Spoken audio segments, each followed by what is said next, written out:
Hello everyone, स्वागत है आप सभी का आपके अपने प्लेटफॉर्म वीमेक्स पर। तो जैसा आप देख पा रहे हैं सामने, आज इस वीडियो में हम लोग करने वाले हैं क्वेश्चंस प्रैक्टिस करेंगे प्रोबेबिलिटी के। कंप्लीट चैप्टर प्रोबेबिलिटी का मैं आपको पढ़ा चुका हूं ऑलरेडी। अगर आपने अभी तक वो वीडियोस नहीं देखे हैं तो मेरे भाई जाकर उन वीडियोस को देख लीजिए। आज के लेक्चर में हम लोग 30 तक के क्वेश्चंस करेंगे। 14 क्वेश्चन पहले एक बार वीडियो में मैं करा चुका हूँ। नेक्स्ट जो 16 क्वेश्चंस है 14 तक हुए थे। अगले 16 क्वेश्चंस है, बहुत ही अच्छे क्वेश्चंस हैं।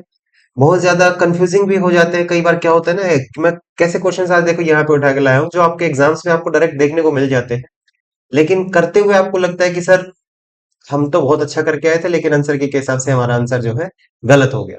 तो क्या क्या वो मिस्टेक्स होती है, कहाँ हमें मिस्टेक्स को अवॉइड करना है, इस वीडियो में साथ साथ मैं वो सब चीजें डिस्कस करता हुआ चलो। वीडियो लेट हुई उसके लिए मैं आपसे माफी चाहता हूँ भाई, क्योंकि बीच में तबीयत थोड़ा सा ज्यादा ही नाजुक हो गई थी। ठीक है, वेदर कंडीशंस ऐसी थी कि सही से नहीं चल पा रहा था मामला। तो अभी भी गला खराब है तो आपको थोड़ा फील भी हो रहा होगा। ठीक है, तो आज ये लास्ट वीडियो रखते हैं प्रोबेबिलिटी का जिसमें क्वेश्चंस डिस्कस करेंगे। इसके बाद फिर नेक्स्ट चैप्टर अपना शुरू करेंगे, जैसा कि टेलीग्राम ग्रुप पे मैंने आपको पोल कराया गया था। ठीक, तो टाइम ना खराब करते हुए देखिए अपना कंटिन्यू करते हैं। क्वेश्चन देखिए हमारे पास क्या है। A cricket team has 15 members, 15 members हैं, ऑफ होम 5 कैन बॉल। देखिए प्रोबेबिलिटी के क्वेश्चन आपके कभी भी गलत नहीं होंगे। मैं आपको एक तरीका बताता हूँ, आपका प्रोबेबिलिटी का क्वेश्चन कभी गलत नहीं होगा अगर आपने जो क्वेश्चन में इंफॉर्मेशन आपको प्रोवाइड कर रहे हैं उसको हमने अगर अच्छे से पिक कर लिया तो मेरा प्रोबेबिलिटी कभी गलत नहीं होगा। लेकिन अगर जो क्वेश्चन में उसने इंफॉर्मेशन प्रोवाइड किया वही गिनी चुनी, देखिए 2-3 लाइन होती है मेरे भाई, उन 2-3 लाइन में से अगर जो नीडफुल इंफॉर्मेशन है वो मैंने पिक कर ली तो मेरा आंसर हमेशा सही आएगा। अगर वहीं पे मैं मार खा गया तो मेरा आंसर गड़बड़ होने के चांसेस हो जाएंगे। तो वो कैसे करेंगे ध्यान से देखिए। 15 मेंबर्स हैं जिसमें से 5 जो है बॉल कर सकते हैं। If the names of 15 members are put into a hat, एक जगह डाल दिया। 11 are at drawn at random, randomly 11 लोगों के नाम हमें पिक करने हैं। Then the chances of obtaining an 11 containing at least 3 bowlers. देखिए यहां से मेरे को हिंट मिला। क्या बोल रहा है यहाँ पे वो कह रहा है कि एटलीस्ट 3 बॉलर मेरे को चाहिए। एटलीस्ट का कंसेप्ट आपको पहले ही पढ़ा चुका हूं। एटलीस्ट 3 बॉलर का मतलब है सर या तो 3 बॉलर्स निकले, या फिर सर 4 बॉलर्स निकले, या फिर 5 निकाल लेते तो पांचों के पांचों बॉलर्स निकल जाए। अब इस 5 से आगे क्यों नहीं पहुंचे सर हम लोग, 6 बॉलर क्यों नहीं? क्योंकि देखिए पूरे 15 मेंबर्स में से सिर्फ 5 ऐसे हैं जो बॉलिंग कर सकते हैं। तो इसीलिए एटलीस्ट का मतलब आपको मैंने बताया था कि जहां से शुरू करें, मान लो एटलीस्ट 2 दिया है, 2 से शुरू करके सारा आखिरी तक चले जाओ। एटलीस्ट 3 दिया है, 3 से शुरू करो लास्ट तक चले जाओ। अब रुकना कहाँ है सर, वो क्वेश्चन में आपको इन्फॉर्मेशन प्रोवाइडेड होगी। अब देखिए एटलीस्ट 3 बॉलर्स बोला तो 3 बॉलर, या फिर 4 बॉलर, या फिर आते ही प्लस लगेगा, या फिर 5 बॉलर्स। अब आप कह सकते हैं सर या फिर 6 बॉलर क्यों नहीं हुआ, क्योंकि पूरी टीम में बॉलिंग करने वाले इंसान कितने हैं, 5 मैक्सिमम है सर, तो 5 तक में चला जाओ। अब इस हिसाब से हम लोग अपना देखिए फेवरेबल आउटकम आराम से निकाल लेंगे। अगर हमें फेवरेबल लिखना भी होता, आप कहते सर 3 बॉलर, तो मतलब 5 टोटल है जिसमें से 3 ने बॉलिंग करी। एंड लेकिन टोटल कितने चूज करने हैं सर, 11 चूज करने हैं। मैंने 5 बॉलर्स में से 3 लोग उठा लिए। अब जो बचे हुए 10 लोग हैं उसमें से मेरे को कितने उठाने पड़ेंगे सर, 8 उठाने पड़ेंगे। प्लस अब 4 उठाने, देखिए 5 में से कितने 4 उठा लिए, तो बचे हुए 10 में से कितने उठाऊंगा, आपको सर 7 उठाओ, क्योंकि 11 की टीम क्रिएट करनी है मेरे को। 5 में से पांचों बॉलर उठा लिए, तो बचे हुए 10 में से कितने उठेंगे सर, 6 लोग उठेंगे। ये मेरा फेवरेबल मैंने आराम से लिख दिया। अब नीचे क्या आएगा सर, टोटल लिखना है। टोटल 15 मेंबर से 15 में से कितने की टीम क्रिएट करनी है सर, 11 की टीम क्रिएट करनी है। इसको फर्दर सॉल्व कर दो, देखिए सॉल्यूशन तो बहुत इजी हो जाएगा अब हमारा।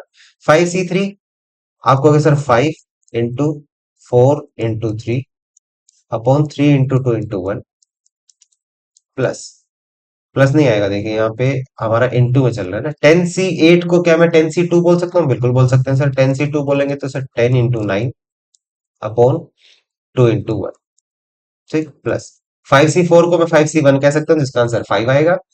इंटू 10C7 को मैं 10C3 बोल सकता हूँ सर, 10 9 8, फिर 3 2 1, 5C5 1। 10C6 को सर 10C4 बोल लो, 10 9 8 7 4 3 2 1। और डिनोमिनेटर में क्या चलेगा सर, 15C11 को 15C4 बोल दो, क्या बोल दो 15C4, तो 15 14 13 12। अगर आपको ये सॉल्व करना नहीं आता है तो थोड़ा सा आपको वेट करना पड़ेगा, जब कॉम्बिनेशन चैप्टर सीखेंगे, पीएनसी सीखेंगे, तब मैं आपको सारी चीजें बता दूंगा कैसे होता है। ठीक है। अब देखो इसको आराम से सोल्व कर लेते हैं।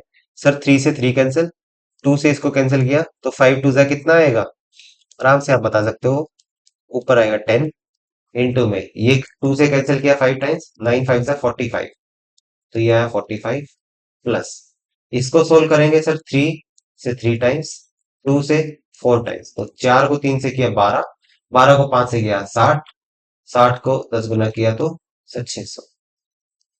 ठीक। इसमें देखो 4 से किया 4 दूनी 8, 3 से किया 3 पे, तो 7 या 21 और 10 210। नीचे क्या रह जाएगा सर, 4 तिया 12, 2 से इसको किया तो 7 बार गया, मेरे पास टोटल नहीं आएगा। तो फर्दर इसको आप लोग आराम से सोल्व कर सकते हो, मैं उम्मीद करता हूँ। इस चीज को मैं यहाँ पे छोड़ देता हूँ, सॉल्यूशन आप करिएगा। मैंने आपको बता दिया कि चीजों को आपको लिखना कैसे था। ठीक है। तो इसको यहीं तक छोड़ देते हैं, अगर आप बोलोगे तो मैं इसको फिर भी सोल्व करवा दूंगा। आप मेरे को कमेंट सेक्शन में बता दीजिएगा कि सर इसको फर्दर सोल्व कर दो, तो इसको सोल्व कर दिया जाएगा। एक बार फिर बताता हूँ, देखिए क्या करना था हमें। एटलीस्ट मेरे को 3 बॉलर्स चूज करने थे।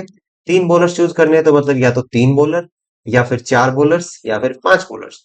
अब 3 चूज करने थे सर, 5C3, बचे हुए 8 कहां से आएंगे सर, 10 में से आएंगे। 4 चूज किए तो उन 5 बॉलर्स में से 4 को चूज किया तो 5C4, बचे हुए 7 कहां से आए सर, बचे हुए 10 प्लेयर्स में से। पांचों बॉलर्स को चूज किया 5C5, बचे हुए 6 कहां से आए सर, 10C6। ये होगी फेवरेबल कंडीशंस। ठीक। नीचे क्या आएगी सर, मेरे को टीम चूज करनी है, कितने मेंबर्स की, 11 मेंबर्स की, कितने में से, 15 में से, तो 15C11। तो नीचे आ जाएगा मेरा 15C4 बन जाएगा, जो कि 15 14 13 12, 4 3 2 1 मेरा नीचे आ गया। इससे मैंने कैंसिल कराया, नीचे कुछ बनेगा। ऊपर की तरफ देखिएगा आप, 5C3 को आप 5C2 सोच के चलिए, 5C2 भी अगर आप करोगे तो 5 into 4 2 into 10 बचेगा। फिर 10C8 की जगह 10C2 सोचोगे तो 10 इंटू, देखिए ओरली कर पा रहे हैं आप इन चीजों को। आप अगर आराम से प्रैक्टिस करोगे तो इन चीजों को ओरली कर लो। 10C8 मतलब सर 10C2, 10C2 मतलब 10 into 9, 2 into 1, 2 से काटा 5 पे, 9 5 से 45, तो 450 उधर से आ जाएगा आपके पास। 5C4 को 5C1 चूज किया तो मतलब 5 बचेगा। 10C7 सर 10C3, तो 10 9 8, 3 2 1, 3 से काटा 3 पे, 2 से काटा 4 पे, 4 3 12, 12 को 5 से किया 60, 60 का 10 गुना 600 प्लस। फिर देखिए आगे, मैं आपको सोल्व करा ही देता हूँ पूरा, अदरवाइज आप कहोगे सर पूरा सोल्व नहीं कराया। इसको किया तो यहां से आ गया। अब नीचे से देखो, 15 को, या तो इतना ही छोड़ दो इसको ना, अभी के लिए छोड़ दो, क्या पता कुछ ना कुछ कैंसिल हो जाए हमारा। 15 into 7 into 13, इसको आप करो 210, ये कितना होगा 600, 600 और 200 800, 810, ये 450, 800 400 1200, 1210 हो गया 50, और यहां से आ गया तो 1260 मेरे पास, मैं मान लो यहां लिख देता हूँ। तो ऊपर आया 1260, नीचे क्या आया सर 15 into 7 into 13। क्या मैं इसको 15 से कैंसिल कर सकता हूँ सर, 15 8 120, क्या बचेगा मेरे पास सर, मेरे पास 6 बचेगा, 15 चौका यहाँ से 60, ये आ गया। क्या 7 से कैंसिल कर दो सर, 12 सत्ते 84, तो मेरे पास फाइनल आंसर क्या आ जाएगा, 12/13 आएगा सर। लो मैंने आपके सामने पूरा सॉल्व भी कर दिया, क्योंकि कई बार क्या होता है ना, कमेंट करके आप लोग फिर बोलोगे सर आपने पूरा सॉल्व नहीं कराया अच्छे से। ठीक है। हालांकि मैं चाहता हूँ कुछ कैलकुलेशंस आप लोग भी करो, तो आंसर क्या हो जाएगा मेरे पास, ऑप्शन नंबर सी करेक्ट हो जाएगा। नेक्स्ट देखिए, थोड़ा सा आवाज के साथ आज आपको कॉम्प्रोमाइज करना पड़ेगा भाई, आवाज अगर ठीक से नहीं रिकॉर्ड हो पाए, क्योंकि गले में थोड़ा सा ज्यादा ही दिक्कत हो रही है। ओके। क्वेश्चन नंबर 16 देखिए, क्वेश्चन नंबर 16 क्या कहता है, probability of India winning a test match against England is 1/2। ये लो, प्रोबेबिलिटी कितनी है विनिंग का, तो आप बोलेंगे सर 1/2। अब अगर विनिंग का 1/2 है, तो जीतने का, ना जीतने का मतलब हारने का क्या हो जाएगा सर, ये भी 1/2 बचेगा। तो कुछ चीजें हैं कि आपको क्वेश्चंस में से इंफॉर्मेशन को पिक करना है। ठीक है। Assuming independence of the result of various matches, कुछ वेरियस मैचेस हुए थे उनके रिजल्ट्स को वो करना है। The chance that in a 5 match series, कितने मैचेस होंगे सर, 1 2 3 4 5 मैच का सीरीज होगा।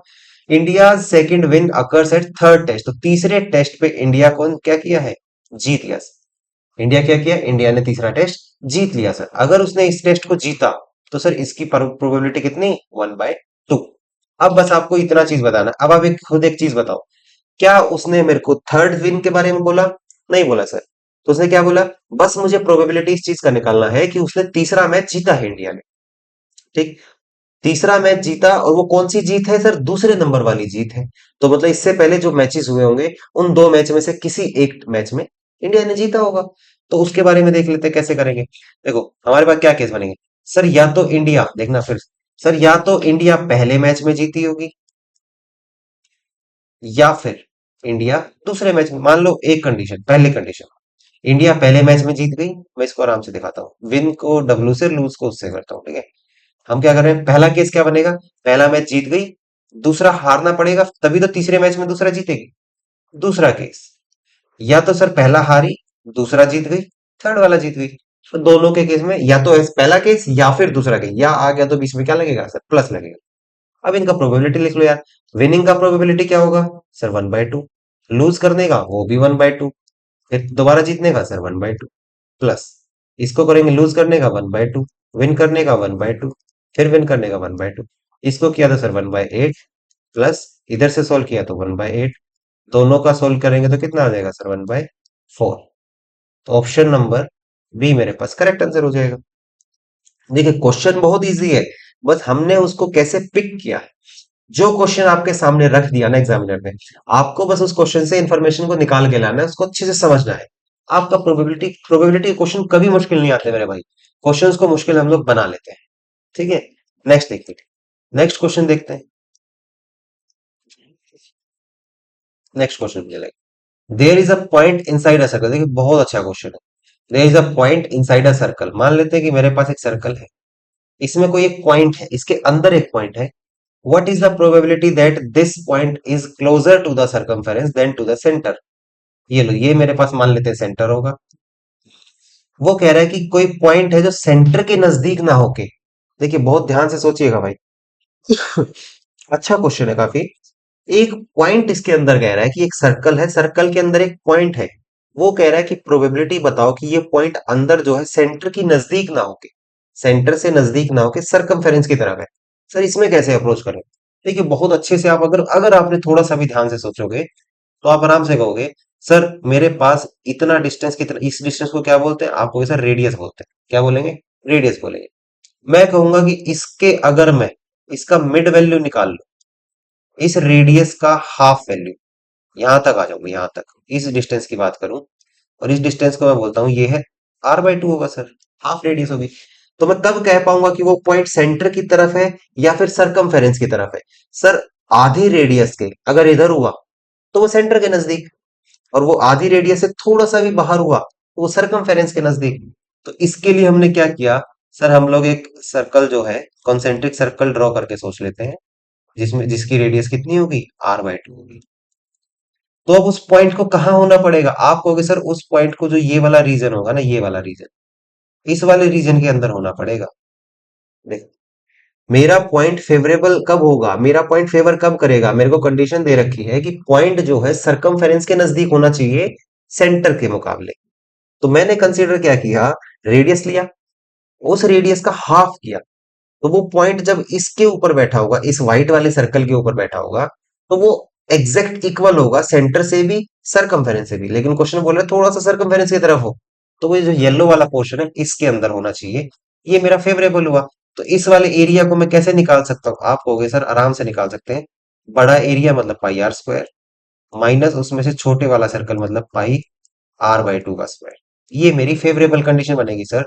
और मेरी टोटल कंडीशन क्या हो सकती थी सर, πr² मेरा पूरा एरिया होगा सर्कल का।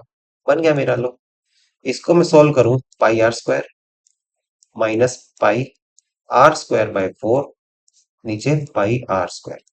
तो पाई से कैंसिल, r² भी कैंसिल, मेरे पास ऊपर बचेगा 1 - 1/4, जिसको मैं कह सकता हूँ सर 3/4। देख कितना अच्छा क्वेश्चन था। 17 का क्या आंसर हो जाएगा, 17 का आंसर मेरे पास निकल के आएगा 3/4। अगर देखिए ये कुछ क्वेश्चंस ऐसे हैं जो आज मैंने सेलेक्ट किए ना, स्पेशली इसलिए सेलेक्ट किए हैं, जहां पे मतलब क्वेश्चन पढ़ के या तो हमें हवा ही नहीं लगती कि क्या करें, या फिर हम उसको पहुंच नहीं पाते कि वो पूछना क्या चाह रहे हैं। तो बहुत सिंपल क्वेश्चन था यार ये, सॉरी। देख कितना सिंपल क्वेश्चन है, बस आपको इसके वैल्यू तक जाना था, है ना। नेक्स्ट पे चलते हैं, question number 18। A husband and wife appear in an interview for two vacancies. कितनी वैकेंसीज हैं सर? दो वैकेंसीज हैं, ये लो बना दिया। In the same post the probability of husband selection. Husband के सिलेक्शन का प्रोबेबिलिटी सर 1/5, हस्बैंड का सिलेक्शन का। एंड वाइफ के सिलेक्शन का प्रोबेबिलिटी सर 1/3। ये हस्बैंड का है, ये वाइफ का है। ठीक। What is the probability that only one of them will be selected. सिर्फ एक सेलेक्ट होगा तो आप क्या कहोगे? देखो, हस्बैंड के सेलेक्ट ना होने का प्रोबेबिलिटी सर 4/5, वाइफ के सेलेक्ट ना होने का आप कहोगे सर 2/3। क्वेश्चन ने बोला कि सिर्फ एक को सेलेक्ट करवाना है भाई। मान लो हस्बैंड पहले सेलेक्ट हो गया तो वाइफ को सेलेक्ट नहीं होना पड़ेगा। और या फिर, या तो हस्बैंड सेलेक्ट हुआ मतलब वाइफ सेलेक्ट नहीं हुई, या फिर हस्बैंड सेलेक्ट नहीं हुआ मतलब 4/5, वाइफ सेलेक्ट हो गई। इसको सोल्व करोगे आप कहोगे सर 2/15 प्लस 8/15। इसको सोल्व करें तो 10/15। इसको फर्दर सोल्व करता हूँ 2/3। कितना आएगा? ये तो 2/3 तो कोई ऑप्शन ही नहीं आया, कोई गड़बड़ हो गई क्या हमारी? देखो हमने क्या बोला, हस्बैंड सेलेक्ट हुआ और वाइफ सेलेक्ट नहीं हुई तो हस्बैंड का सेलेक्ट होने का प्रोबेबिलिटी 1/5। वाइफ सेलेक्ट नहीं होगी मतलब 2/3, तो मेरा 2/15 आना चाहिए था। ठीक है। उसके बाद हस्बैंड सेलेक्ट नहीं हुआ 4/5। देखिए यहाँ थोड़ी सी गड़बड़ हो गई हमसे। हस्बैंड सेलेक्ट नहीं हुआ लेकिन वाइफ को सेलेक्ट होना पड़ेगा अब यहाँ पे, तो 1/3। तो यहाँ क्या बनेगा मेरे पास? यहाँ मेरे पास बनेगा 4/15। चार और दो 6, तो इसको करेंगे 3 2 जा और 3 5 जा, 2/5 मेरा आंसर आएगा निकल के, 2/5। ठीक है। देखिए बोल मैं सही रहा हूं लेकिन यहाँ फिर भी गलती हो गई।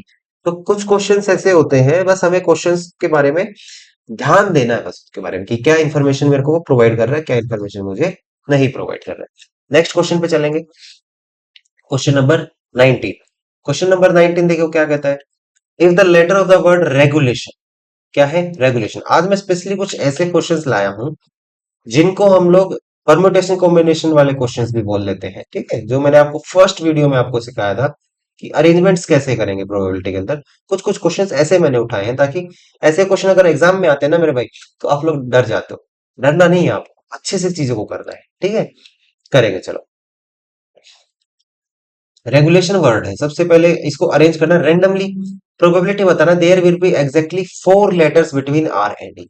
पहले तो काउंट कर लो इसमें कितने लेटर्स है। तो सर 1 2 3 4 5 6 7 8 9 10, तो 10 प्लेसेस है मेरे पास भाई। 10 प्लेसेस होंगे तो सर टोटल नंबर आउटकम्स कितने होंगे? आप कहोगे sir total number of outcomes 10 factorial होंगे। क्यों? क्योंकि 10 प्लेसेस पे 10 नंबर्स को बैठाना है, तो वो अपने आप की कितनी अरेंजमेंट्स पॉसिबल कर सकते हैं? परम्यूटेशन लगाओ इसके अंदर, number of arrangements sir 10 factorial. ठीक। इसके बाद कंडीशन क्या फेवरेबल? सर 4 लेटर बैठे होने चाहिए आर और ई के बीच में। तो मतलब अगर मैंने आर को फिक्स किया 2 3 4, ई को फिक्स कर दिया, इनके बीच में कितने नंबर्स बैठे होंगे? सर 4 नंबर्स होने चाहिए। देखो टोटल कितने थे? आप कहोगे सर 10 टोटल्स थे। 10 में से अगर एक आर है एक ई है तो कौन बचा? सर 8 लोग और बचे। उस 8 में से सेलेक्ट करेंगे और पहले इन 4 जगह पे बैठाएंगे। देखिए ध्यान से लिखिएगा पेपर। 8 में से 8 लेटर्स बचे, इसमें से पहले 4 को सिलेक्ट किया तो क्या आएगा? 8C4। उनको सिलेक्ट किया, ठीक है सर कर लिया। एंड जब वो सिलेक्ट कर दिया तो ये क्या 4 अपनी रोटेशंस नहीं बदल लेंगे? 4 अपनी अरेंजमेंट्स नहीं बदलेंगे? बिल्कुल बदलेंगे सर, इनटू 4 फैक्टोरियल। ठीक है, अब ये भी काम हो गया।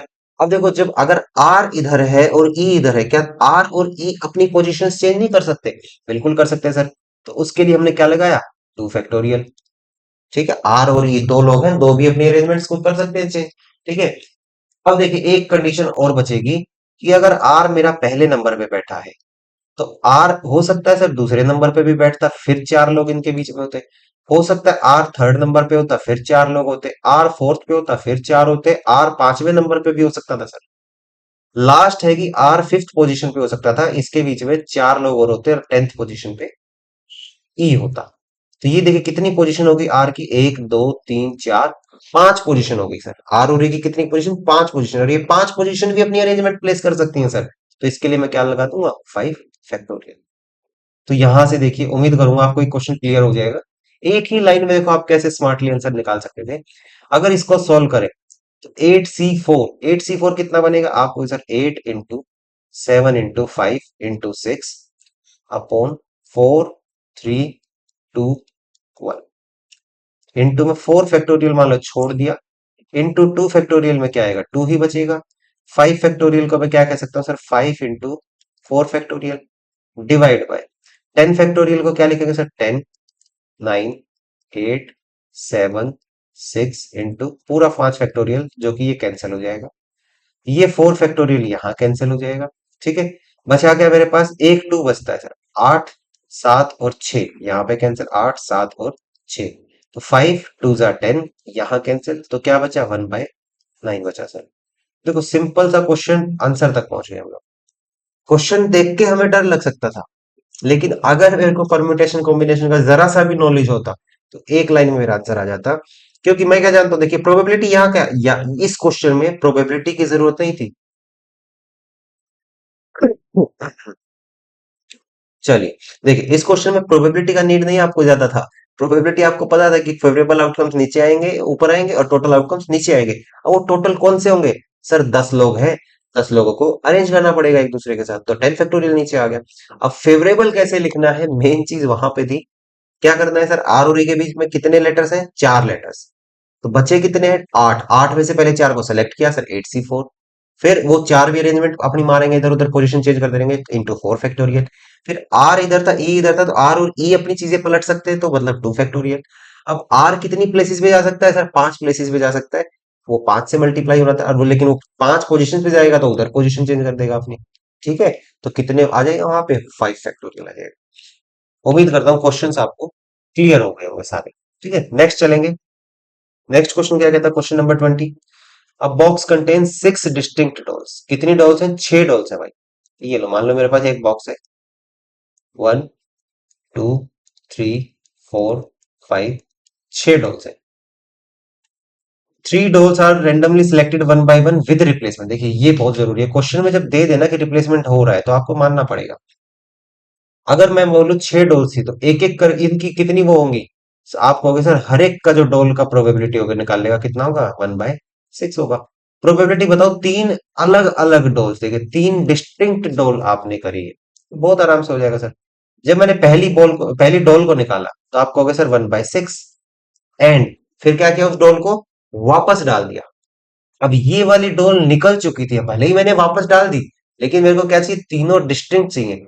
अब मेरे को उठाने के लिए कितनी डोल्स है मेरे पास, आप कहोगे सर 5 डोल्स है। कितने में से, 6 में से, तो दूसरे के लिए क्या हो गया, 5/6। एज्यूम करते हैं कि ये वाली निकल गई होगी। थर्ड केस में मेरे पास अब कितनी फेवरेबल होंगी सर, 4 होंगी। क्यों, क्योंकि डिस्टिंक्ट वर्ड दे दिया यहाँ पे। ये क्या हो जाएगा, 4/6 उठ गई सर, 3। 5 4 जा 20, 6 का क्यूब करेंगे 216, 4 से कर लो, 4 5 20, 4 को 5 टाइम किया, और 4 5/54। तो क्या ऑप्शन हो जाएगा मेरा, ऑप्शन नंबर ए मेरा करेक्ट हो जाएगा, 20 में। ठीक है, तो देखो बहुत छोटा सा क्वेश्चन। हालांकि ये एक ऐसा क्वेश्चन एक बार जब पेपर में आया था, बच्चों की हालत खराब हो गई थी। मतलब उन्होंने क्या सोचा, अच्छा सर 3 डॉल उठानी है with replacement, 1/6 into 1/6 into 1/6, 1/216 option भी दिया हुआ था वहां पे। हालांकि यहाँ तो मैंने ऑप्शन बनाया नहीं, 1/216 बना तो गलती हो जाएगी वहां। तो आपको ध्यान क्या रखना है, एक एक वर्ड पकड़ना है। आपने इसने बोला प्रोबेबिलिटी बताओ क्या, 3 डिस्टिंक्ट डोल्स, अलग अलग चीजें, जब पहली एक बार निकल चुकी, भले ही आपने वापस डाल दी, दोबारा आप वो नहीं उठा रहे हो, आप दूसरी उठा रहे हो, तो बची हुई 5 में से उठेंगी। बची हुई 5 में से उठेंगी तो 5/6। अगली बार बची हुई 4 में से उठेंगी, 4/6। ठीक है, नेक्स्ट क्वेश्चन की तरफ चलेंगे। Question number 21। क्वेश्चन नंबर 21 क्या कहता है, क्वेश्चन नंबर 21 कह रहा है बेटे आपको कि एक एक्सपेरिमेंट है, एक एक्सपेरिमेंट है। इसमें क्या कर रहे हैं हम लोग, कॉइन को फ्लिप करेंगे, flipping a coin, and then flipping it a second time if a head occurs. देखिए ऐसा केस मैंने आपको पढ़ा रखा है भाई, ऐसा केस मैं मान ही नहीं सकता कि ऐसे केस का क्वेश्चन आप पढ़ो और आपसे हो ना। क्या बोला, एक कॉइन था, ये लो सर कॉइन, इसको फ्लिप किया, या तो हेड आएगा या फिर टेल आएगा सर।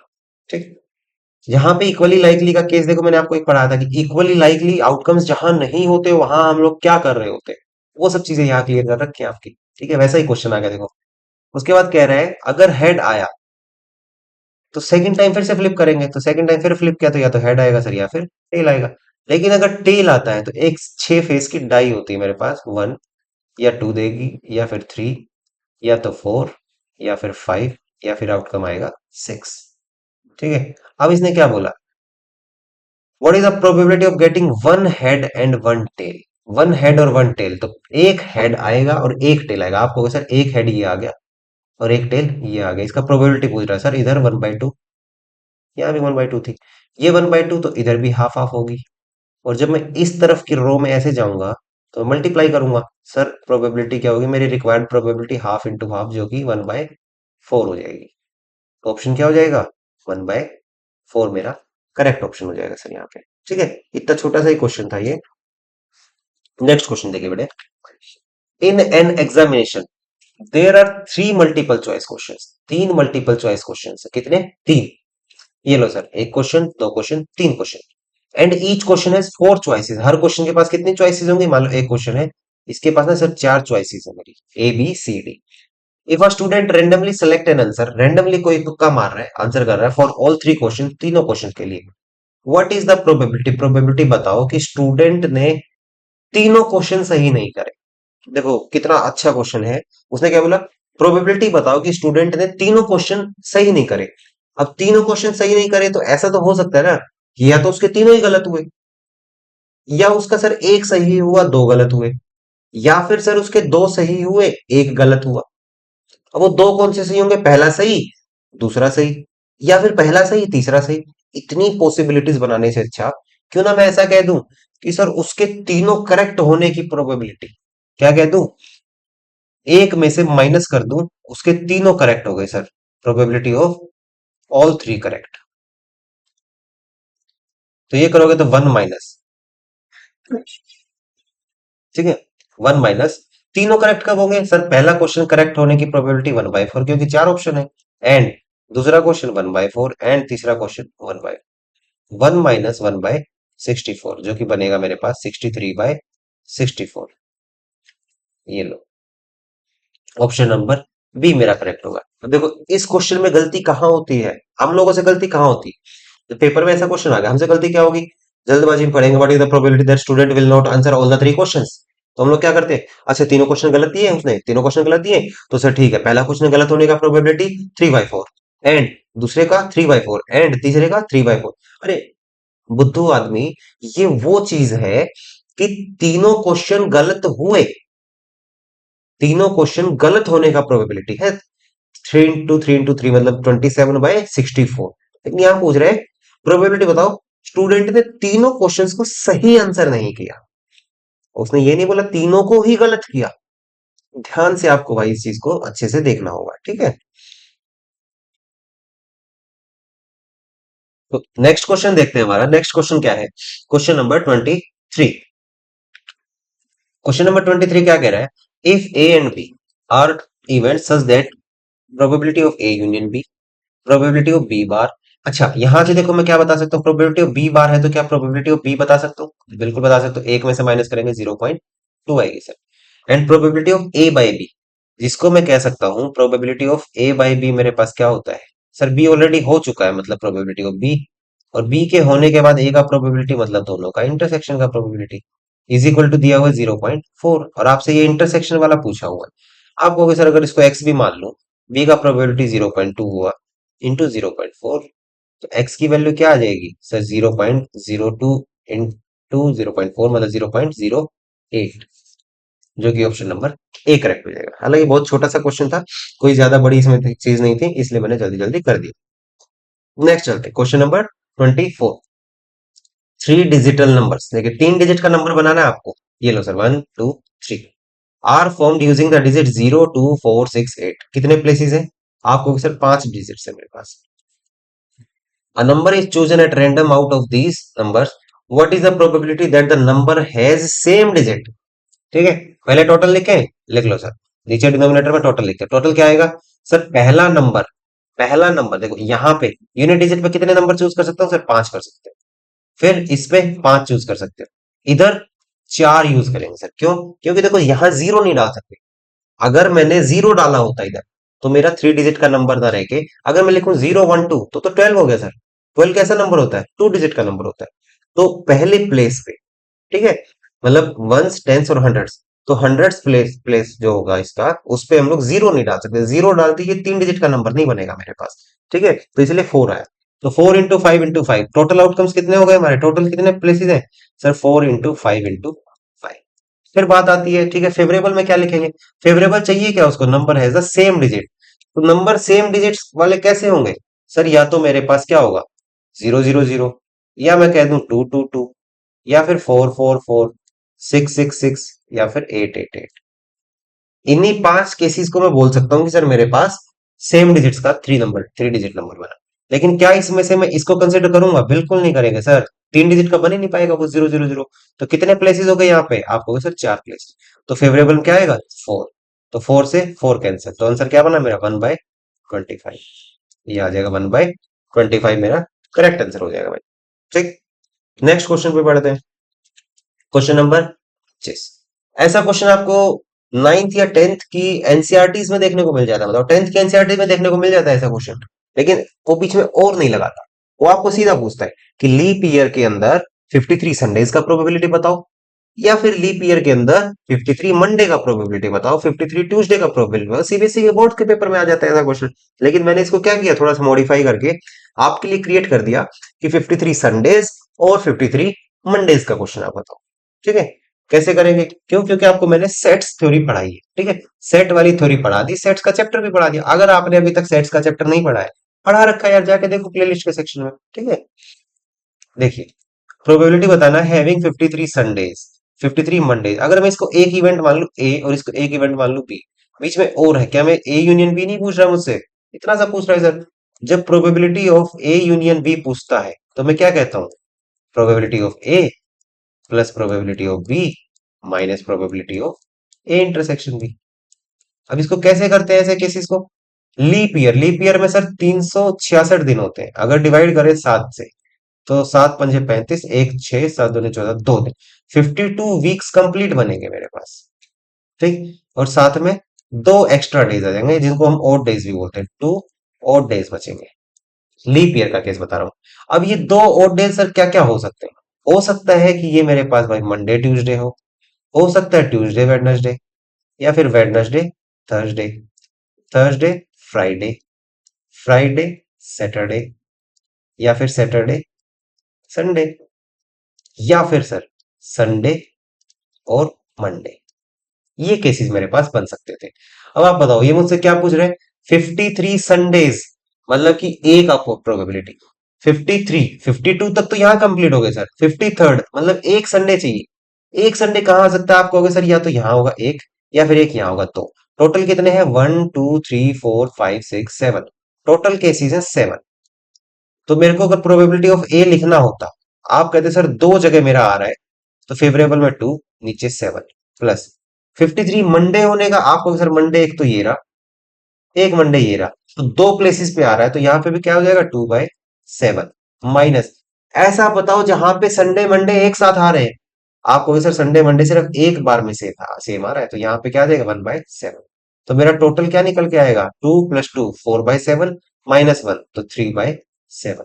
तो मेरी पॉसिबिलिटी क्या हो जाएगी 3/7। ठीक है, बहुत अच्छा क्वेश्चन है, लेकिन अगर डायरेक्ट आपके सामने लिख दिया जाए तो आप में से 30 40% बच्चा ढेर हो जाता है यहाँ पे। वो सोचता है कि पता नहीं यार क्या पूछ लिया। वो क्या करता है 53 संडे उसको आता है, मैं मना नहीं कर रहा आपको नहीं आता है, आपको आता है। आपको पता है कि टेंथ की क्लास के बुक में भी दे रखा है, टेंथ की बुक में दे रखा है। आप क्या करोगे सर 2/7 इज द आंसर, देखो ऑप्शन भी दिया हुआ है। सर संडे होता है ना संडे, या तो संडे आएगा 2/7, या फिर मंडे आएंगे 2/7। कोई तो लगा देगा 2/7 को आंसर, कोई लगा देगा अच्छा सर संडे 2/7 मंडे 2/7, तो टोटल 4 केसेस बन गए सर 4/7। अरे मेरे भाई सेट थ्योरी इसी वजह से थोड़ी पढ़ाई थी, सेट थ्योरी इसीलिए पढ़ाई थी कि आपको क्लैरिटी आ जाए चीजों की। उसने पूछा या तो संडेज या फिर मंडेज, तो ऐसा सेट्स बना के देखो, संडे का अलग मंडे का अलग, बीच का इंटरसेक्शन तो हटाओगे ना, दो बार काउंट थोड़ी करोगे। ठीक है, नेक्स्ट क्वेश्चन की तरफ देखो। नेक्स्ट क्वेश्चन देखेंगे, क्वेश्चन नंबर 26। ठीक है 26 पूछ रहा है, देखिए आपको क्वेश्चन बेस थ्योरम जैसा हो गया, ये बेस थ्योरम का जैसा क्वेश्चन था। प्रोबेबिलिटी कह रहा है ऐसे ऐसे कुछ कुछ दे दिया मान लो।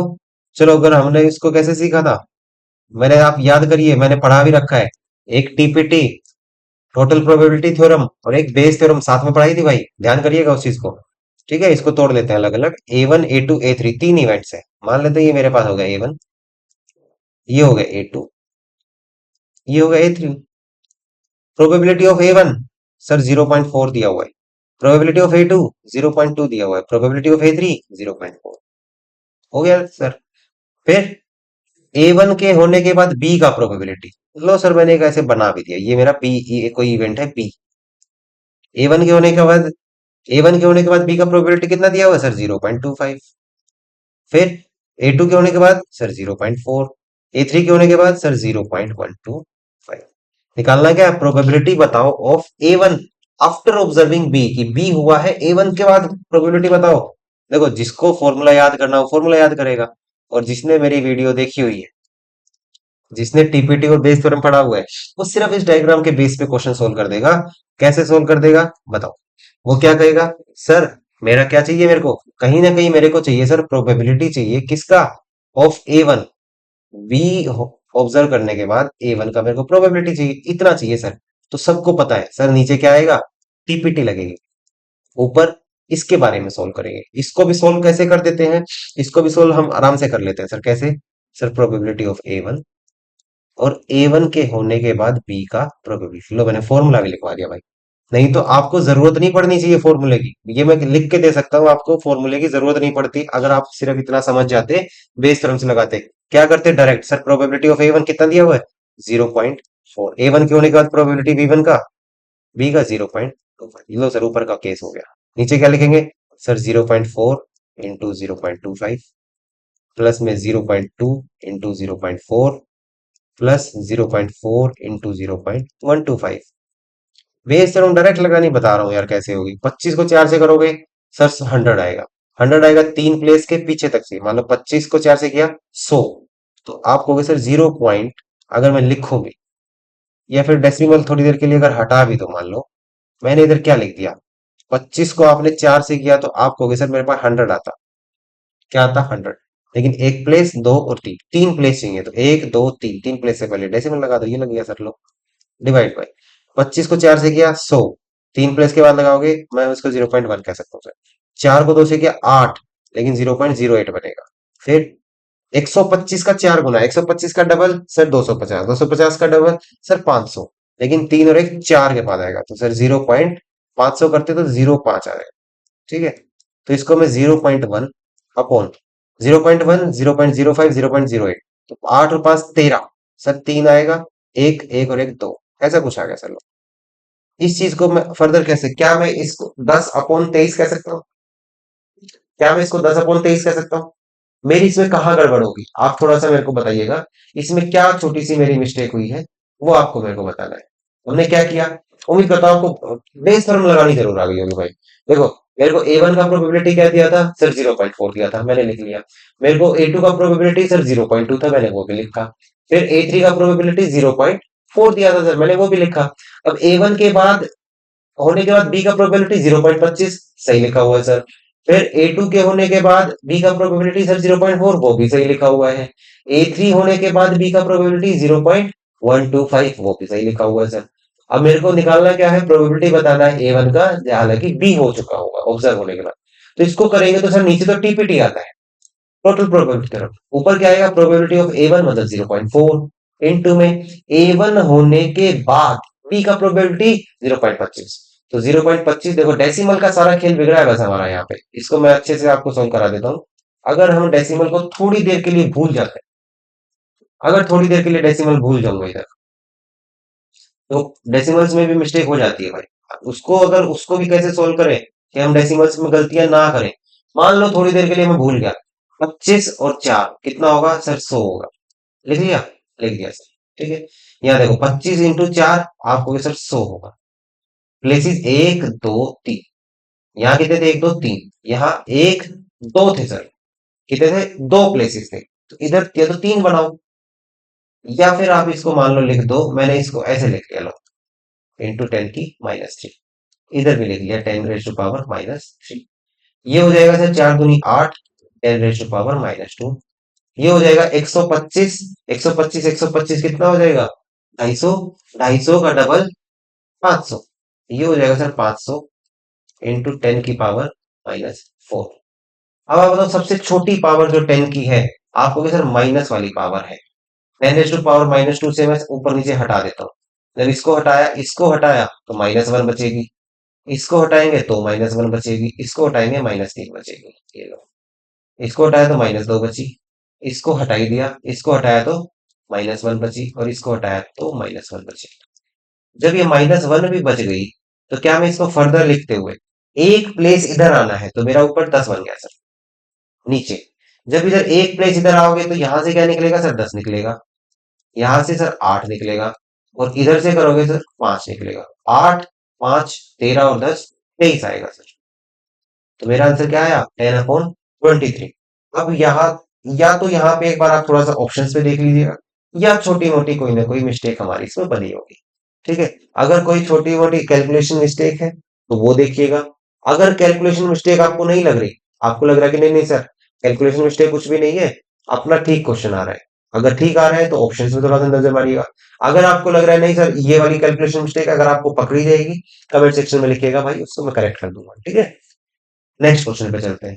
लेकिन मेन मोटिव क्या था, आपको बेस थ्योरम क्लियर होनी चाहिए यहाँ से। अगर बेस थ्योरम का वीडियो नहीं देखा है तो आप जाके एक बार अच्छे से देखिएगा उसको। ओके, नेक्स्ट क्वेश्चन पे आते हैं भाई। नेक्स्ट क्वेश्चन देखिए क्या कहता है। Two balls are selected from a box containing, दो ब्लू बॉल, ये लो, मेरे पास दो ब्लू बॉल है सर, और 7 रेड बॉल है। प्रोबेबिलिटी बताओ at least one ball is blue. इसको कैसे करें, एक बॉल ब्लू होनी चाहिए एटलीस्ट, एटलीस्ट वन बॉल का मतलब या तो एक ब्लू है या फिर दोनों ब्लू है सर। अगर एक ब्लू होती तो आप क्या कहते सर, दो में से एक ब्लू, एंड रेड में 7 में से एक रेड, टोटल में से दो ब्लू। और सर दो ब्लू में से दोनों ब्लू, एंड रेड में से एक भी नहीं आई, और 9 में से दो आ गई। इसको फर्दर सोल्व करते, 2C1 मतलब 2 × 7 अपॉन 9C2। देखो सबके पूरे के नीचे 9C2 तो इकट्ठा ले लो, 9 × 8, 2 × 1, और 2C2 करेंगे तो 1 आएगा सर। इसको 2 से कैंसिल किया 4, इसको 2 से किया 2, 7 और 1 8, अपॉन 9 का डबल किया तो कितना हुआ, सही किया क्या हमने, नहीं सही नहीं हो सकता, देखो ये कैंसिल नहीं हो सकता भाई। आज हालांकि तबीयत जरूर खराब है, मिस्टेक हो रही है बार बार। देखिए 2 × 7 किया था, 2 से काटा 4 पे, ये आ गया 4 पे, तो मेरा 7 का डबल किया 14 और एक 15 बनेगा सर, यहाँ पे कितना बनेगा, 15। ये लो, अपॉन 9 का 4 गुना 36। अब 3 से काट दिया सर, 3 × 5 = 15, 12 × 3 = 36, तो आंसर क्या आया, 5/12। Option number C correct. किसी ने ऐसा नहीं सोचा, किसी ने ऐसा नहीं सोचा, मान लो किसी ने दूसरे तरीके से सोचा, उसने बोला सर क्यों ना मैं ऐसा कर दूं, पूरी प्रोबेबिलिटी ब्लू आने की 1 हो जाती, मान लो कोई भी है 1 में से, अगर मैं दोनों रेड आ जाए वो कर दूं। देखो मैं कह रहा हूँ दो बॉल निकाली, दोनों रेड हो गई, उसको 1 में से हटा दूं तो ऑब्वियस सी बात है कि सर एक नहीं कोई सी ब्लू होगी होगी। 1 माइनस दोनों रेड होंगी तो सर 7 में से दो रेड, अपॉन 9 में से दो रेड। इसको फर्दर सॉल्व करेंगे, 1 - 7 × 6, 9 × 8, 3 से काटो, 3 का 3, 3 का डबल, ये बनेगा 1 - 14/8 दिए। 7 3 दूनी 6, 3 तिया 9, 7 दूनी 14, 8 3 24, ये लो। इसको करेंगे फर्दर सोल्व तो 24 में से 14 गया, यहाँ से तो देखो थोड़ा सा कुछ गड़बड़ हो गया भाई, कुछ गड़बड़ कर दिया हमने। हम क्या कर रहे थे, 1 माइनस दोनों रेड कर दो, एक में से जब दोनों रेड करी तो दोनों रेड निकलेंगे तो 7C, 7 में से दो निकलेगी, और 7 और 2 9 में से दो निकलेगी। हाँ देखो यहाँ गलती हुई ना हमारे पास, वो छोटी सी मिस्टेक हो गई हमारे पास ना, जब हमने इसको किया। एक नया तरीका आपको सिखाने जा रहा था, उसी में थोड़ी सी गड़बड़ कर दी है ना। देखिए ध्यान से देखते हैं इस चीज को, कि ध्यान थोड़ा सा आज उस पे गया हुआ है, गले पे। देखिए मैं क्या बोल रहा हूँ, आप इसको क्या कर सकते हो, 1 में से आप माइनस कर दो, दोनों रेड आई सर, क्या आई, दोनों ही रेड आ गई। अगर दोनों रेड कैसे आएंगी, आप कहोगे सर दो ब्लू है, 7 रेड है, तो ब्लू में से एक भी नहीं निकली, एंड रेड में से दोनों निकल के आ गई, और टोटल में से कितनी आई सर, दोनों आ गई। इसको फर्दर सोल्व करो आप कहोगे सर 1 - 7, 2C0 क्या आएगा सर, 1 आएगा। 2C0 कितना आएगा, 1, क्योंकि NC0 और NCN होता है 1। 7C2 करेंगे सर 7 × 6 अपॉन 2 × 1, ठीक। फिर सर 9C2 करेंगे तो 9 × 8 अपॉन 2 into 1, तो देखो 2 into 1 कैंसिल, 3 से किया तो 3 का डबल, 3 का 3 गुना, ये तो वही आ गया। देखो फिर से 1 - 7 2 ज़ा 14 अपॉन 8 3 24, इसको काटा तो 7/12, 12 में 7 गया 5 मिनट। देखिए ठीक तो आया था, पहले भी ठीक था, वो 10/24 आ रहा था, उसको फर्दर सिंप्लीफाई नहीं कर पा रहे थे हम लोग, सही कर रहे थे, उसका फर्दर सिंप्लीफिकेशन नहीं था। पता नहीं दिमाग में क्या चल रहा है आज। देखो दो तरीके, या तो आप बोलोगे sir at least blue, at least one blue, एक ब्लू या फिर दो ब्लू, वो केस आपको ऊपर बता दिया। अगर आपको वैसा नहीं समझ आ रहा, आप कह लो सर वन में से मैं माइनस कर दूं, दोनों ही रेड। जब दोनों ही रेड होंगे, देखो दोनों ही रेड आ गई, अगर पूरी प्रोबेबिलिटी में से दोनों ही रेड को हटा दो तो क्या बोलोगे आप, कोई सी तो ब्लू रही होगी सर, कर दो, उससे भी आंसर आ जाएगा। तो 5/12 मेरा क्या हो जाएगा, करेक्ट आंसर हो जाएगा। नेक्स्ट पे चलते हैं, क्वेश्चन नंबर 28। प्रोबेबिलिटी ऑफ गेसिंग a correct answer is x/12। कितना है करेक्ट आंसर का प्रोबेबिलिटी, x/12। एंड नॉट गेसिंग द करेक्ट आंसर इज 2/3। 2/3 क्या है, करेक्ट आंसर आने का, नहीं आने का। तो मैं अगर इसको बोलूं, अगर नहीं आने का 2/3 है तो करेक्ट आने का कितना हो जाएगा सर, 1 में से माइनस करो 1/3। और अगर इसको 1/3 से इक्वेट कर दें सर, 3 से काटा 4 पे, तो x की वैल्यू कितनी बनेगी, 4। ये तो सिंपल सा क्वेश्चन था। ठीक है, नेक्स्ट चलते हैं, क्वेश्चन नंबर 29।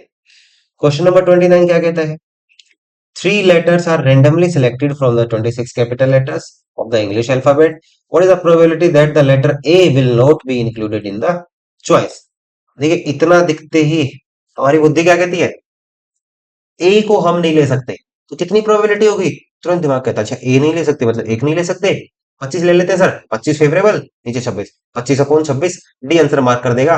और फिर बाद में जब आंसर की आएगी तब बैठ के रोएगा, पता नहीं यार लगाया तो सही था, मास्टर ने तो ये पढ़ाया था। अरे भाई साहब मास्टर ने ये नहीं पढ़ाया था, देखो ध्यान से, एक लेटर आपको नहीं लेना, तो फिर टोटल कितने होंगे, आपको 3 सेलेक्ट करने, देखो 3, पहला ही अगर आपने नहीं पढ़ा तो आपका गलत हो जाएगा। 26 में टोटल क्या होंगे, 26 में से आपने कितने सेलेक्ट करने, 3। फिर फेवरेबल करते हुए ए को नहीं लोगे तो आप क्या कहोगे सर, 25 में से कितने सेलेक्ट करूंगा, 3। इसको जब आप सिंप्लीफाई करोगे, 25 × 24 × 23/3 2 1, 26 × 25 × 24/3 2 1, 3 2 1 से 3 2 1 कैंसिल, और 25 24 से 25 24 कैंसिल, तो आंसर क्या बनेगा सर, 23/26। देखो 23/26 तक पहुंच भी नहीं पाता यार कैंडिडेट, कैंडिडेट को क्या लगता है, तुरंत तुरंत क्यों, यही होता है ना, क्यों कहा जाता है कि अगर आप प्रैक्टिस नहीं करोगे तो मार खाओगे, प्रैक्टिस नहीं करोगे और टाइम कम रह जाता है पेपर में, तो यही सब गलतियां होती है। क्यों एग्जामिनर 25/26 बना के बैठा होगा, इसलिए बैठा होगा कि दिमाग में आएगा कि टोटल 26, एक को नहीं लेंगे तो कितने बचे, 25, तो 25/26 मार्क करके आगे बढ़ जाओगे। तो उम्मीद करता हूँ चीजें आपको क्लैरिटी आ गई होगी। नेक्स्ट आज का हमारा लास्ट क्वेश्चन देखते हैं। लास्ट क्वेश्चन है क्वेश्चन नंबर 30। ये क्या कह रहा है, अ फैमिली, ऐसा क्वेश्चन तो मैं करा चुका हूँ यार, a family has 2 children, what is the probability that both are boys given that at least one is a boy. एक कैसा question sir, conditional probability, conditional probability का क्वेश्चन। दो बच्चे, मान लिया पहला बच्चा बॉय या फिर गर्ल, फिर दूसरा बच्चा या तो बॉय या फिर गर्ल, क्योंकि दोनों इक्वली लाइकली केस है, गर्ल हो गई तो पहला बॉय दूसरा गर्ल। अगर मैं सैंपल स्पेस बनाऊं, दो इवेंट है देखो मेरे पास, पहला इवेंट क्या कह रहा है, ए इवेंट कह रहा है कि दोनों ही बच्चे क्या हो, बॉयज हो, बी बी, ये लो सर पहला इवेंट। दूसरा इवेंट, दूसरे इवेंट में क्या कह रहा है, given that at least one is a boy, कोई भी एक क्या होगा, बॉय होगा, कोई भी एक बॉय होगा, तो सर दोनों बॉयज, पहला बॉय दूसरी गर्ल, पहली गर्ल दूसरा बॉय, ये केस। अब प्रोबेबिलिटी पूछ क्या रहा है, प्रोबेबिलिटी पूछ रहा है दोनों बॉयज हो, और गिवन क्या है नीचे, सर कोई भी एक बॉय होगा। तो एक आपको चीज बताई थी जब कंडीशनल प्रोबेबिलिटी सिखाई थी, कि जब जब कंडीशनल प्रोबेबिलिटी लगेगी, आपके लिए कुछ नहीं करना, आपको आपको प्रोबेबिलिटी इसका ही निकालना है, लेकिन बी आपका सैंपल स्पेस का काम करेगा। बी क्या करेगा, सैंपल स्पेस का काम करेगा। कितने आइटम है, 3, तो नीचे क्या आ जाएगा, 3, और इंटरसेक्शन करोगे दोनों का क्या आएगा, 1 1, प्रोबेबिलिटी क्या हो गया, 1/3 आंसर हो गया। ऐसे कर लो यार, कंडीशनल प्रोबेबिलिटी में मैंने देखिए 5 वीडियोस बनाई है आपके लिए। थ्योरी के ऊपर प्रोबेबिलिटी में 5 वीडियोस बनाई है यार। आप लोगों को पेड लेक्चर्स में भी ऐसी चीजें नहीं मिलेंगी। जो दूसरे टीचर्स के आप पेड लेक्चर्स देखोगे ना, 5-5 आपको वीडियोस नहीं मिलेंगी प्रोबेबिलिटी की। मोस्टली लोग अच्छा टीजीटी सिलेबस है, ठीक है, पीजीटी है, कोई बात नहीं, 2 टॉपिक पढ़ाते हैं, इनको खत्म कर देते हैं, इनको क्या पता। ऐसे मामला चलता है यार। टीजीटी का सिलेबस देखेंगे, प्रोबेबिलिटी, टीजीटी के सिलेबस में प्रोबेबिलिटी दे दिया, number of favourable outcome divide by total number of outcome, एक वो पढ़ाया, एक आपको दो चार कॉइन्स के केस कराए, चैप्टर खत्म कर दिया। पीजीटी में क्या करेंगे, पीजीटी में आपको देखेंगे, अच्छा ये बेसिक डेफिनेशन पढ़ाई, कंडीशनल प्रोबेबिलिटी का डेफिनेशन पढ़ा के बताया, बेस थ्योरम सीधा फॉर्मूला सिखाया, 4 क्वेश्चन कराए, खत्म। आपको एक एक चीजें भाई मेरे भाई कंसेप्ट से आपको एक एक चीजें सिखाई हैं। 5 वीडियोस प्रोबेबिलिटी पे दी हैं, सारी वीडियोस दी हैं, मीन वेरिएंस सब सिखाया है आपको। अगर कुछ रह गया है, थोड़ी थोड़ी चीजें रह भी गई है, ऐसी बात नहीं मैं कह रहा हूँ कि मैंने कंप्लीट पढ़ा दिया, मैं बिल्कुल नहीं कहता कि मैंने कंप्लीट पढ़ा दिया। कुछ कुछ चीजें रह गई होंगी, तो कुछ थोड़ा सा आप अपनी तरफ से भी कर लीजिएगा। और नहीं तो जब हमारे पास समय बचेगा, अभी तो देखिए एग्जाम भी नहीं आया, आपका नोटिफिकेशन भी नहीं आया, हालांकि जल्दी आएगा, अभी नहीं आया है, तो अभी अपने पास खूब टाइम है। तो आराम से धीरे धीरे पढ़ते चलिए। मैं बस आपसे यही रिक्वेस्ट करूंगा, आपके पास इनफ टाइम है अभी। जिस दिन नोटिफिकेशन आ जाता है, उसके बाद आप मान के चलिएगा कि आपके पास सिर्फ 2.5 महीने हैं। 2 से 2.5 महीना तब होगा, तब आपको बिल्कुल कंठस्थ होके अपना अच्छे से, बिल्कुल मतलब अपने आप को टाइटली अपना शेड्यूल पैक करके आपको चीजों को पढ़ते रहना है। लेकिन जब तक आपका नोटिफिकेशन नहीं आ रहा ना मेरे भाई, आप अगर एक टॉपिक पढ़ रहे हैं तो कोशिश करिए उस टॉपिक से सारा पर्सपेक्टिव कवर करके चलिएगा। मैं आपको ये रिक्वेस्ट करता हूँ बस। आपको किसी का भी पेड कोर्स लेना है तो आप आराम से लीजिए, मैं मेरे मेरे भरोसे आप मत बैठिएगा। मैं आपको ये भी चीज बता देता हूँ भाई, पूरा आश्वासन मैं आपको देता हूँ। हाँ, इस चीज का आश्वासन मैं आपको जरूर देता हूँ भाई, क्योंकि मेरे पास देखिए आप लोगों के पर्सनल मैसेजेस आ रहे हैं, काफी लोगों के आ रहे हैं। इस चीज में मैं आपको बिल्कुल आराम से बिल्कुल बताऊंगा कि आपको मैं इतनी चीज का आश्वासन जरूर दूंगा इस चीज का कि आपको आपकी वैकेंसी से पहले, मतलब आपका पेपर होने से पहले, मैं एक एक चीज कंप्लीट पढ़ा दूंगा, ये मेरी गारंटी है भाई। ठीक है, मैं गारंटी लेता हूँ आपको, आपका एग्जाम होने से पहले, मैं देखिए फिर कह रहा हूँ, आपका एग्जाम होने से पहले एक एक चीज आपको मैं 100% पढ़ा दूंगा। लेकिन आप जो भी डिमांड कर देते हैं कि सर हमें रेगुलर वीडियोस दे दीजिए, देखिए भाई मेरा भी बहुत बिजी शेड्यूल होता है, तो मैं आपसे रिक्वेस्ट करता हूँ इस चीज में, डेली वीडियोस मैं नहीं बना पा रहा हूँ। प्लस ऊपर से अभी बीच में हेल्थ खराब हो गई थी, फिर मैं 5-7 दिन के लिए बाहर चला गया था। ठीक है, अभी फिर से, क्योंकि हमें भी अपनी ऑफिशियल ड्यूटीज भी परफॉर्म करनी होती हैं यार, मैं फिर से 5-7 बाहर जा रहा हूँ अभी। ठीक है, तो रेगुलर वीडियोस अभी के लिए मैं नहीं दे पाऊंगा। लेकिन हाँ, इस चीज की मैं गारंटी करता हूँ, जैसे ही आपका नोटिफिकेशन आ जाएगा, उसके बाद आपको रेगुलर वीडियोस भी मिलेंगी। और आपको आपकी वैकेंसी से पहले, आपके एग्जाम से पहले, मतलब एग्जाम की डेट भी छोड़िए, आपके एग्जाम से कम 15-20 एक महीने पहले तक मैं कंप्लीट सिलेबस आपको करा दूंगा यार। आपको कहीं, मैं ये नहीं कह रहा कि, मैं बस ये चाहता हूँ, ये प्लेटफॉर्म सिर्फ इस वजह से है, यहाँ पे जो ये वीडियो चल रही है ये मेरे भाई सिर्फ इस वजह से है कि आपको कहीं पे अनवांटेड अपना पैसा खर्च करने की कोई जरूरत नहीं है। आपको नहीं मिल पा रही वो चीजें, आप जितना पैसा डाल रहे हो ना वहां पे, जितनी इन्वेस्टमेंट डाल रहे हो, वो चीजें आपको मिल ही नहीं पा रही है जो आपको मिलनी चाहिए। जो एग्जाम ओरिएंटेड अप्रोच होती है ना, वो आपको नहीं मिल पा रही है। बाकी आप कहीं पे डाल के देखो, 2,000, 4,000, 5,000, 6,000, जितना भी रुपए आपको डालना है, बड़े बड़े कोचिंग सेंटर्स हैं यार, आप डालिए पैसा। उसके बाद आपको खुद पता लग जाएगा कि क्या बैचेस एक्चुअल होना चाहिए। तो आपको, मैं, मेरा पर्सपेक्टिव सिर्फ इतना सा है कि मैं आपको सारी चीजें अच्छे से एग्जाम ओरिएंटेड पढ़ा दूं, वो मैं पढ़ाऊंगा। आप में से तो पर्सनल, एक यही रिक्वेस्ट मान के चलिएगा कि मेरे को बार बार पर्सनली मैसेज ना करिए कि सर रेगुलर दे दीजिए या जल्दी दे दीजिए। मैं आपको कंप्लीट चीजें जरूर दूंगा, ये मेरा आपसे प्रॉमिस है भाई। ठीक है, सब पढ़ाऊंगा मैं आपको यहाँ पे। Okay, so I wish you all the best. तो लगे रहिएगा भाई। प्रोबेबिलिटी चैप्टर का देखिए अब और वीडियो नहीं आएगा। हाँ आएगा, एक बार कंप्लीट सिलेबस हो जाएगा, उसके बाद मैं आपके ढेरों क्वेश्चन प्रैक्टिस कराऊंगा यार। जितने कहोगे आप, 1,000 क्वेश्चन कहोगे, 1,500 कहोगे, 2,000 कहोगे, सब प्रैक्टिस करा दूंगा मैं। लेकिन एक बार सिलेबस कंप्लीट होने के बाद। अब मैंने थोड़ा सा ये सोचा है कि चीजों को मैं इस तरीके से लेके चलूं कि आपका सिलेबस भी कंप्लीट हो जाए, आपका प्रैक्टिस भी हो जाए। एक ही चैप्टर पे ज्यादा समय नहीं दूंगा मैं। ठीक है, तो कोशिश करते हैं कि अपना सिलेबस बहुत जल्द से जल्द खत्म कर देंगे हम लोग। ठीक, अभी अप्रैल चल रहा है ना, तो मई और जून, मिड जून तक मैं आपका सिलेबस कंप्लीट कर दूंगा यार, आप मान के चलिएगा। ठीक है, आपकी वैकेंसी आती है या नहीं आती है, लेकिन मिड जून तक आपके सिलेबस का, केवीएस टीजीटी मैथमेटिक्स का एक भी आपका चैप्टर ऐसा नहीं छोड़ूंगा जो आपका बच जाएगा। ठीक है, आप ये कहेंगे कि हाँ सर हमें कंप्लीट सारी चीजें मिल गई। मिड जून तक मैं आपको प्रॉमिस करता हूँ कंप्लीट कर दूंगा। ठीक है, तब तक तो आपकी मान के भी मत चलिए, पेपर अगर कोई कह भी रहा है ना जून से पहले आपका पेपर भी हो जाएगा, मत मान के चलिए, अभी तो वैकेंसी नहीं आई है आपकी। ठीक है, अभी तो ट्रांसफर्स खुले हुए हैं यार, ट्रांसफर चल रहे हैं अभी। ठीक है, संगठन के अंदर। चलिए, I wish you all the best. उम्मीद करता हूँ आपके सारे डाउट्स क्लियर हो गए होंगे। और एक वीडियो मैं आपकी जरूर सेपरेट बना दूंगा, जिसमें आपकी काफी रिक्वेस्ट थी कि सर हमारे एलिजिबिलिटी क्राइटेरिया को लेके कुछ बना दीजिए, तो एक वीडियो उसके ऊपर मैं जरूर बना दूंगा। ठीक है, सो ओके, आज के लिए इतना ही रखते हैं। Thank you.